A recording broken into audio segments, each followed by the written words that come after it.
Hi, I'm Ken of Rist Innovations, and I have for you my top 12 supplier interviews from my recent trip to the East Coast RepRap Festival in Bel Air, Maryland. This is part 2 of the two-part series, and in this video I interview Cocoa Press, Gloop, Protopasta, PrintedSolid.com, the Contrapposto Shop, and the Edge of Tech. So let's get started. So Andrew, I really appreciate your time today. So if you could tell me a little bit about your company. Sure. So I'm one of the founders of 3D Gloop. Okay. 3D Gloop, we make ludicrously strong glue for 3D prints. Okay. So really what we create is engineered adhesives for the specific polymers that people print with. Okay. By that I mean like a lot of people print with PLA on their FDM printers or Right. PETG or ABS. Yes. Those are the three formulas that we have right now. Okay. One for PLA, one for PETG, one for ABS. Okay. And really what these adhesives are meant to do is to glue your parts together. Mm-hmm. So you can kind of see here we have two handles, the orange and the blue, and they're just glued together. Okay. We also have like a lot of little cosmetic things, like if you're into video games or Portal or cosplay, Okay. that's a really big use case for the product. If you've got something you need to print multiple pieces or multi-material doesn't make sense, Right. gluing can really be a big benefit. Okay. Now, there's other glues out there like commodity adhesives, you're talking like your cyanoacrylates, your Right. two-part epoxies. Right, While right. they can work, really most of the time what you get are really brittle, weak bonds. Okay. 3D Gloop is different. It is a solvent-based adhesive, Okay. but it actually chemically welds or fuses the two prints together. Okay. So the glue joint that you end up getting is stronger than the base plastic itself. Okay. So you can see here is an example of where we had a set of our pull handles get broken, Right. and they've snapped in half. Okay. So I didn't know if you wanted to go ahead and maybe try a tug of war. Yeah, let's test this All right. So pull as hard as you can. Pull me off my feet. Oh my gosh! You can go harder than that. Come on. Trust me, this thing is strong. And tell me again, what's the curing time? And do you also need to clamp the parts?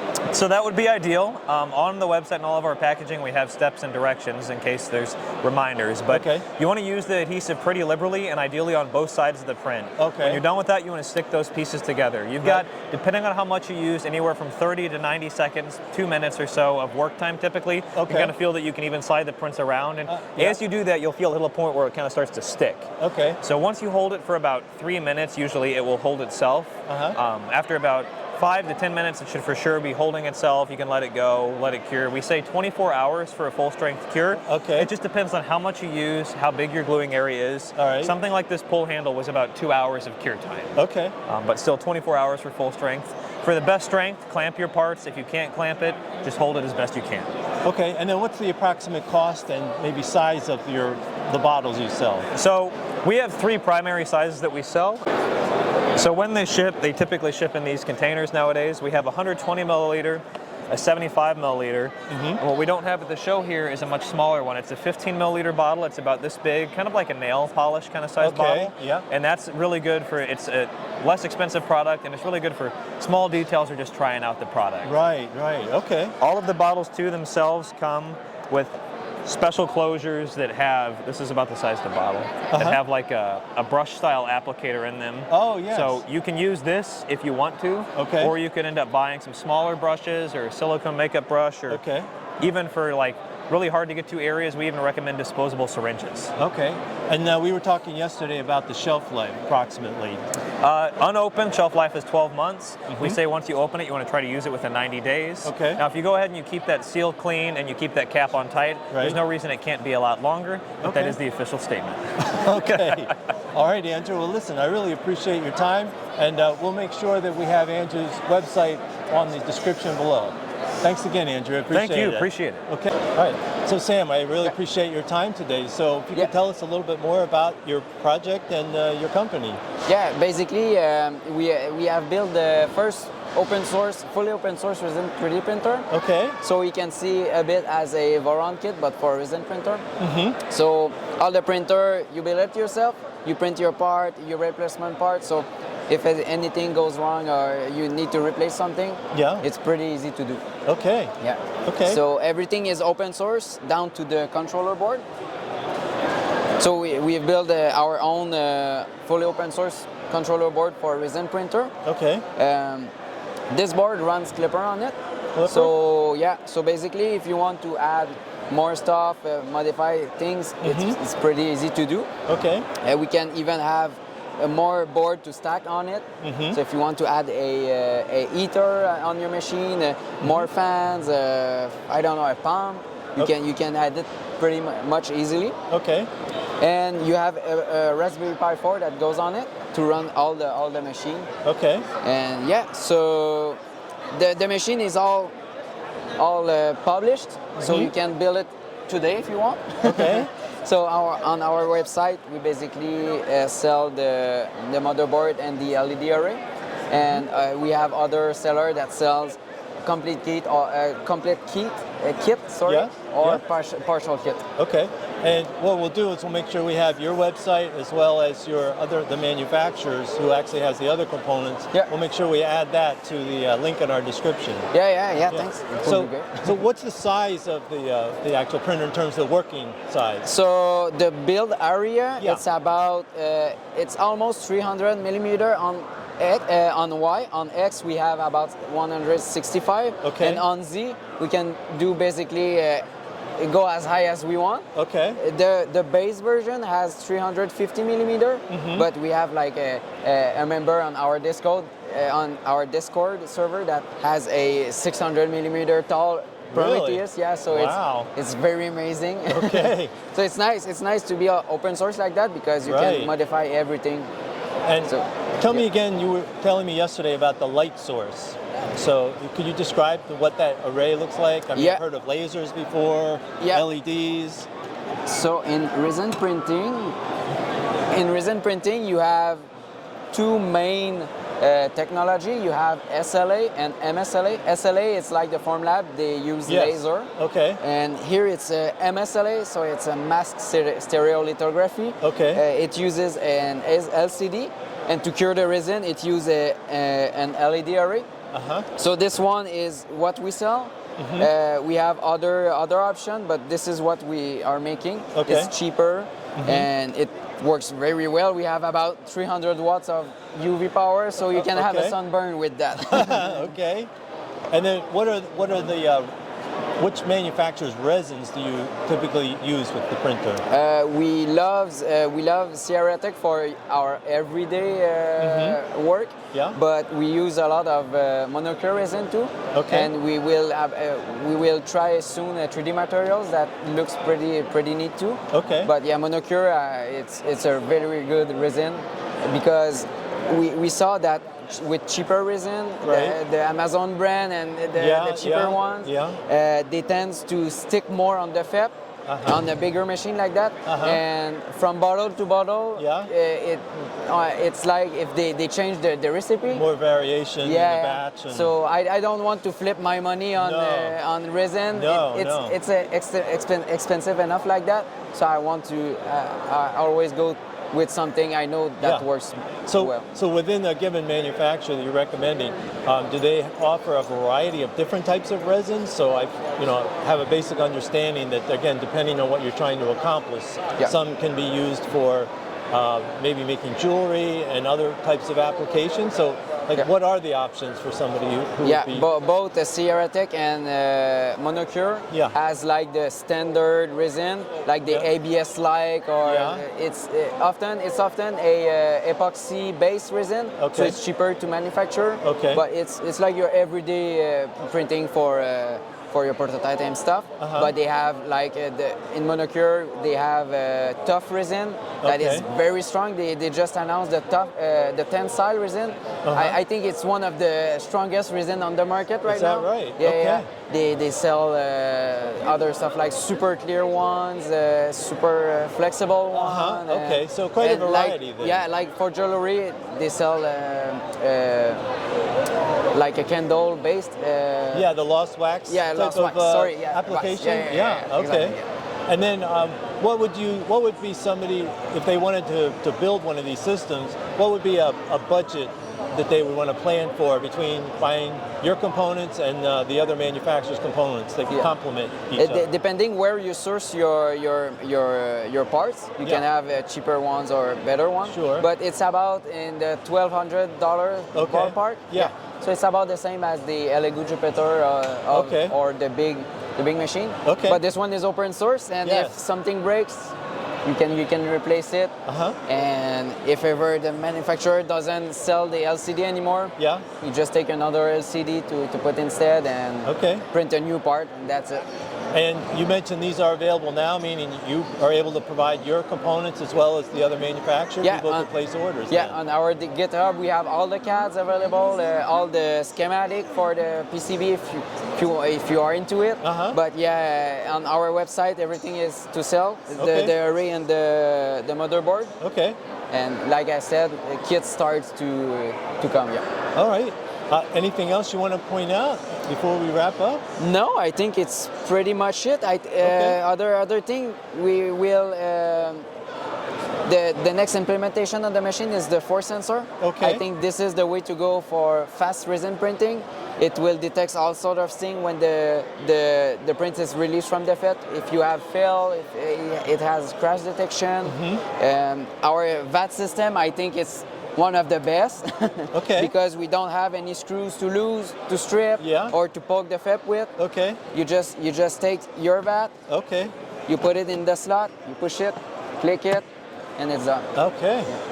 Wow, very good. So yeah, there's a lot of things pretty neat about the machine. Wow. Well, again, Sam, I really appreciate your time, and we'll make sure that we have your website as well as the other manufacturer's website on the description in our video when we post it, which should be in the next, I would say, week to 10 days. And I'll let you know. Cool. Thank you. Okay. Thank you so Thanks much. for your time, Thanks. Sam. Thanks. If you like building your own Voron 3D printers, then you may also want to consider using PCBWay for your prototype needs. I'm excited to say that PCBWay is the sponsor of this video. They can help you when you need a variety of parts.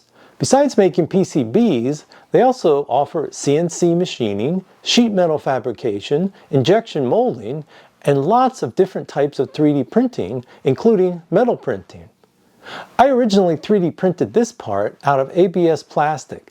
However, I wanted a metal version that would be more wear resistant, so I had PCBWay 3D print the part out of stainless steel. I went on their website, uploaded my design, selected the material and quantity, and I got an instant quote. Then they manufactured the parts within 9 days and shipped them right to my door. Give them a try, and I think you will really be amazed at what they can do for you. Check out PCBWay using the link below. All right, Alex, well again, thank you for your time today. Please tell us a bit more about your company. Yeah, Protopasta, we kickstarted about 10 years ago this fall. Oh, wow. So we brought 3 new filaments to the market when 3D printers were just becoming popular on Kickstarter as well. Right. We introduced carbon fiber, HTPLA, the original formula, and PCABS. Okay. We started out with an engineering focus on engineering materials. Okay. And then found that, having different colors in PLA and having that ease of printing experience and having that wide install base of people who could use PLA filament was really something special. Sure. So we leaned into that and have had a lot of fun making a wide variety of colors that we've since become known for. Okay. And where are you located? We're up in Washington State. Okay. Yeah, traveled a long way to come here. Yes, you did. You did. And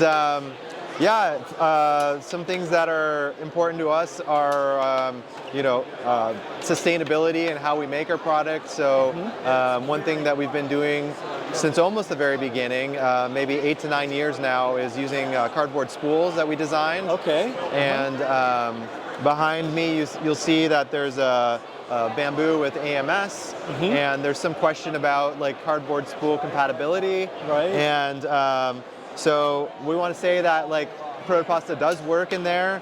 What we normally do is just set the tabs towards the inside and let the lid rest on those. Okay. If you've got a lot of retractions and such, you can add a plastic side to the spool. Okay. So that's with our existing spools. We've also got a spool redesign where we shrank the spool a few millimeters so the lid will close completely.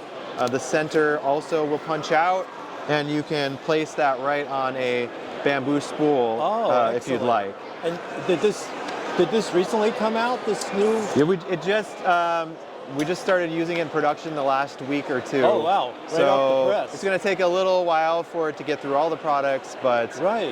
yeah, we're trying to just make use and compatibility even that much easier and better. Right. Well, that's great. And what are, let's say, what's an approximate cost of the various filaments? Just a rough idea? Yeah, our most of our colors are $29.99 for a half kilogram, Okay. or $49.99 for a full kilogram. Okay. We do bulk discounts for people with print farms. Uh-huh. We also have some loyalty discounts for our fans that come back again and again. Okay. And could you tell me about some of your specialty filaments that have some of the metal powder? Yeah. Pretty unique, and again, we've been doing it for a lot of years. Is adding metal powder to plastic, and it prints much like PLA. And you don't have to take the plastic out after you print it to get a metal finish. So you still have the plastic properties for better and worse, Yeah. but you have that ease. There's no extra steps or afterwards, other than what comes along with normal metal finishing. So if Right. you want to oxidize, we have some suggestions for that. Yeah. If you want to polish, we have some tips and tricks for that too. Okay, great. Anything else you wanted to pass on? Something really unique to Protopasta that, again, we brought to market maybe 8 years ago or so, and we find a lot of people like and use, is our conductive PLA filament. It works like a resistor in circuit really well with low voltage. So we have like a flashlight for demonstration. It has about 3 kilo ohms resistance over a 10 centimeter length of 1.75 filament. Oh, interesting, interesting. Is that kind of a unique, did you say? I mean, Yeah, there's very few options when it comes to that in the marketplace. And to be honest, it was a bit touch and go in the beginning and tricky to find those right, window for the variables to have a reliable and consistent product. Okay. So we have been doing that now for many years, and so it's hard to do, which ends up making it pretty unique to have that. Cool. Well, again, Alex, I really appreciate your time. We'll make sure that I put your website in the description below when we put our video out. So Great. Thanks again for your time. Thanks so much for sharing. Okay. All right. So, Dave, I really appreciate you having the time to be able to spend with me today. Can you tell me a little bit more about your company? So we're Printed Solid. We're based out of Newark, Delaware. So we're over here on the East Coast. We were acquired about 2 years ago now by Prusa Research. Okay. However, we still act as an independent company.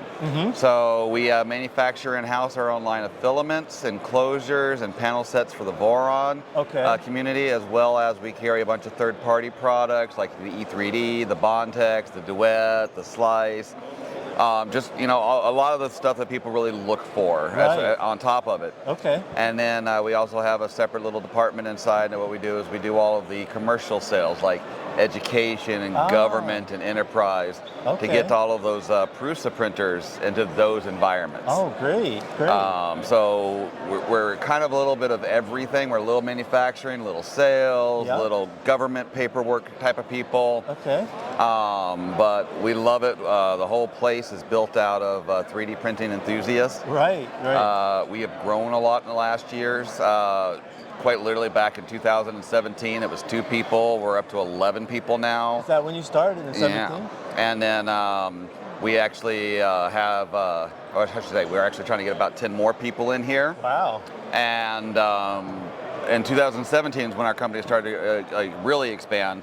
But we've actually been around for 10 years. In August, we celebrated our 10-year anniversary. Oh, congratulations. So it's been a heck of a journey getting through all of this. And it's been wonderful. We're expanding our filament production a lot this year and next year. Okay. We're working on becoming the official Prusa Repair Center in the United States. So really? People that have to get their printers repaired don't have to ship it overseas to get it. They'll actually have an American site to ship to and deal with all that wonderful stuff. Wow, that should keep the cost down for the consumer. Keep the costs down and also reduce that shipping time, which is a big thing. Right, right. It's a big factor in trying to do that. The other thing that it'll also really help with for us is that cost of shipping really defers a lot of people from trying to fix it themselves. Oh, so it drags out that time a little bit more. Yeah. When we can get that cost further down, it's going to let the consumer quickly choose, I'll just ship it in to get repaired. Right. A lot faster turnaround, a lot faster to get through whatever problem set they have. Okay. Well, that sounds like you have a great company, and you guys are really expanding, and everything. Life looks good. We're enjoying it. We love it. We love the community. It's a big part for us. Yeah. We are enthusiasts. I always like to say, when I'm talking to Joe over there at Prusa, is that with our, me and him have always had a kind of a little battle about who's more open source and has more of that history. So I love that, and it's the one thing we still try to carry as much as we can through our brand. Oh, I think that's great.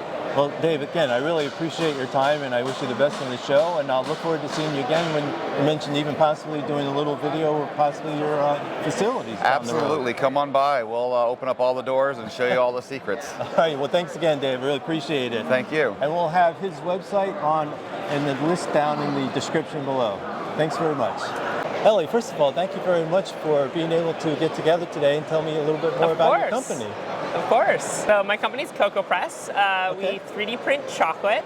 Very interesting. Yeah, and I've been working on Cocoa Press for about 9 years now. Oh, wow. Mostly as a hobby, and then for the last, actually 4.5 years, so half of the time, full-time.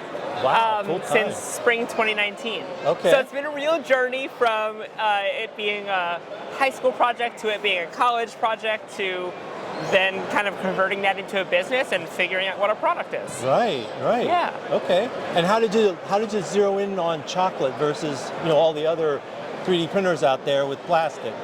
So when I started in 2014, I was in an intro to engineering class. Okay. And I just really wanted a 3D printer. Yeah. And I proposed that as a project. Okay, can I build a 3D printer? And the teacher looked at me and said, no, that's boring. We have a 3D printer here. Because I was fortunate enough to go to a school in 2014 that had a MakerBot replicator too, yes, the wood one. I remember those. Yeah, or the original replicator. Anyway, so he said, do something that doesn't otherwise exist. And said, okay, wait, I can get the school to pay for chocolate.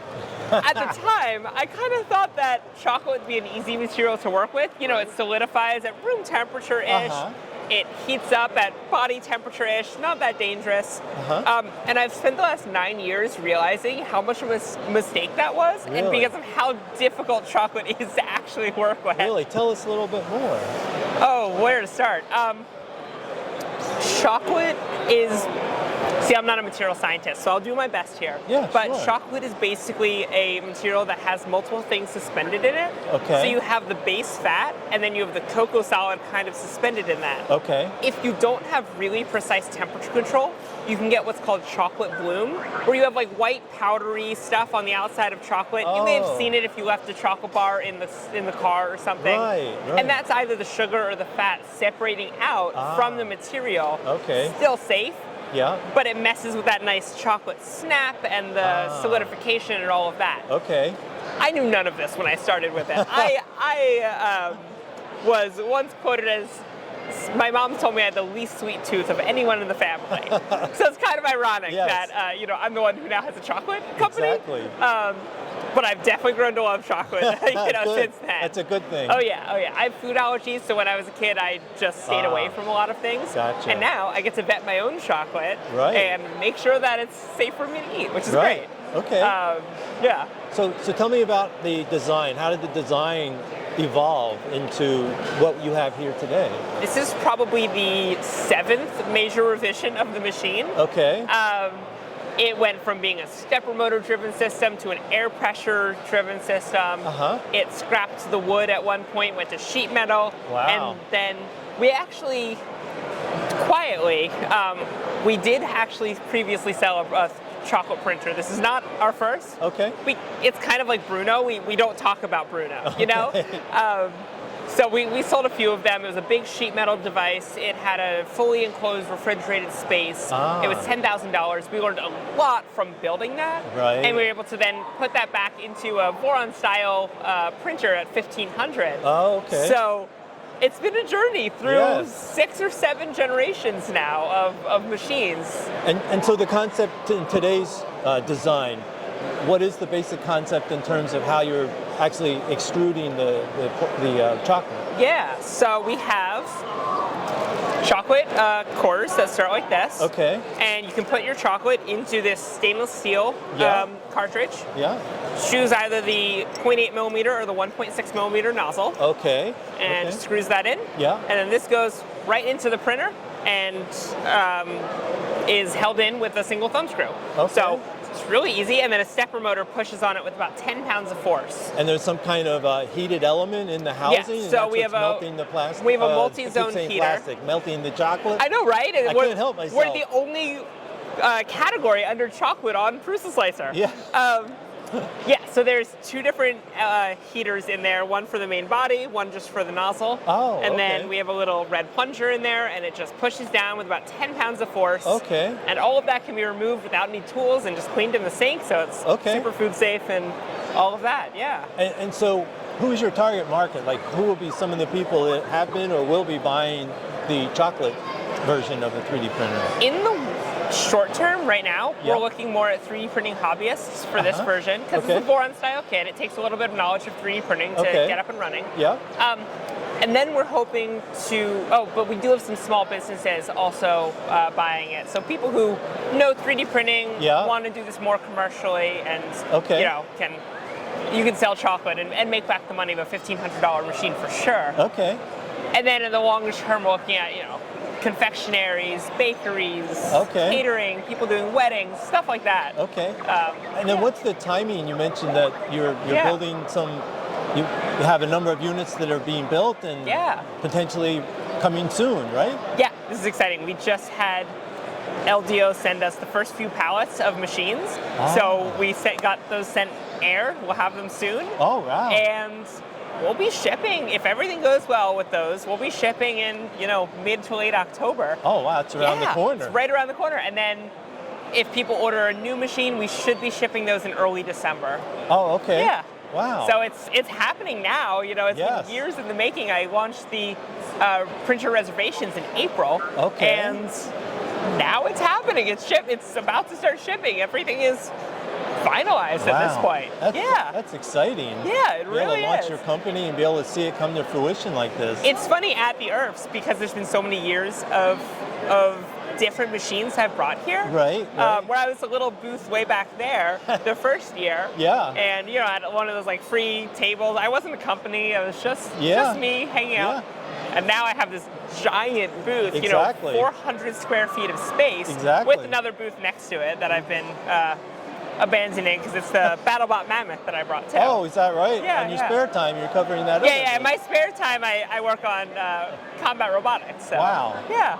Well, I can tell you, this is really exciting. I really appreciate your time today. Of course. I will make sure that we put your website up on our video when we put our video out within the next week to 10 days. So awesome. Thank you very much, Ellie. I really Thank you so much. It. Great chatting with you. So, Jim, I really appreciate your time today. Yeah. And I would love to hear a little bit more about your background regarding how you got involved with 3D printing and that related stuff.